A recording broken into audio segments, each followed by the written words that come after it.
According to credible estimates, such as those from the Stockholm International Peace Research Institute, that's SIPRI, Israel currently holds about 90 nuclear warheads, though some speculate the number could be as high as 300.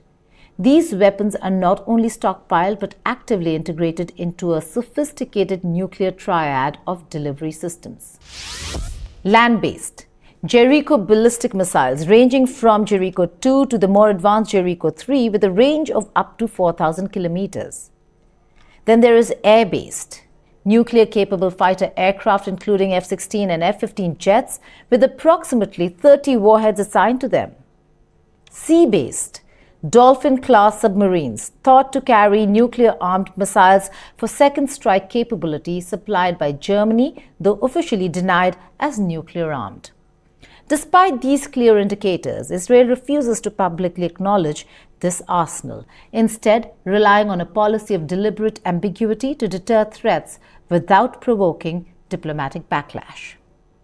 Both the United States and the United Kingdom have long been aware of Israel's nuclear arsenal.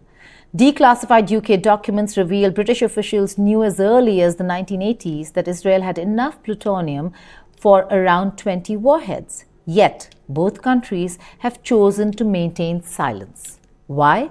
Because publicly confirming Israel's nuclear weapons could destabilize the global nuclear non-proliferation regime, damage diplomatic relations in West Asia, and trigger a regional arms race, particularly when it comes to justifying why the US is stopping Iran.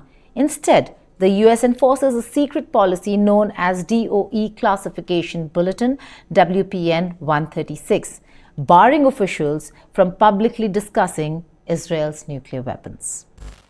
This secrecy creates a glaring double standard. While Israel's arsenal is ignored, Iran faces intense scrutiny, sanctions, and international pressure for its nuclear activities, even though Iran currently has no confirmed nuclear weapons. Unlike Israel, Iran is widely considered a nuclear threshold state. It has developed the technology and infrastructure needed to produce nuclear weapons rapidly, but has not made the political decision to build one. Iran's government claims its nuclear program is civilian, but its uranium enrichment activities paint a different picture. The problem is that in the past, and even today, Iran has not been as forthcoming as they should be.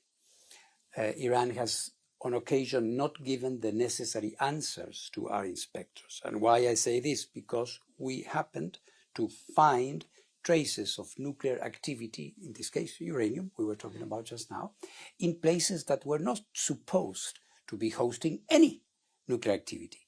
So what we have been struggling in our conversation with our Iranian counterparts is to find out, if I found this here, where is this material? Where is the equipment that was being used to process this material? And so we have been in a sort of a circular dialogue against the backdrop of something that you also mentioned, which is the fact that Iran is enriching uranium at a very high level, 60% of a certain isotope of the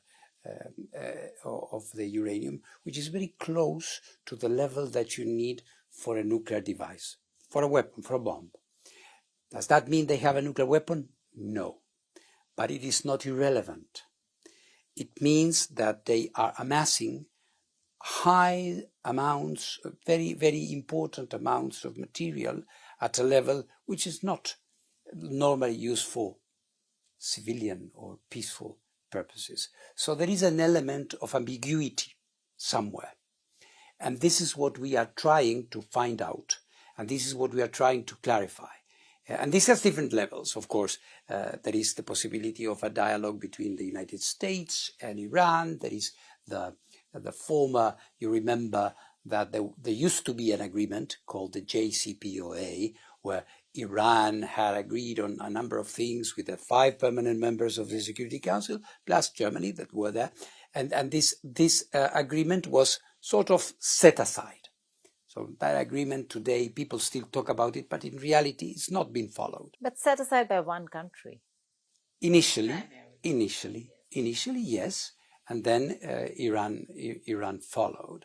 So And what we have now is this situation where there are no limits in what Iran is doing. So what we are trying is to help them clarify all these things so they can continue.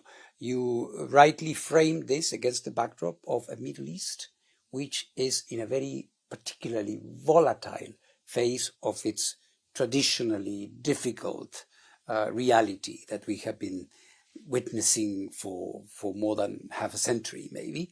So this is a recipe for something very, very, very dangerous.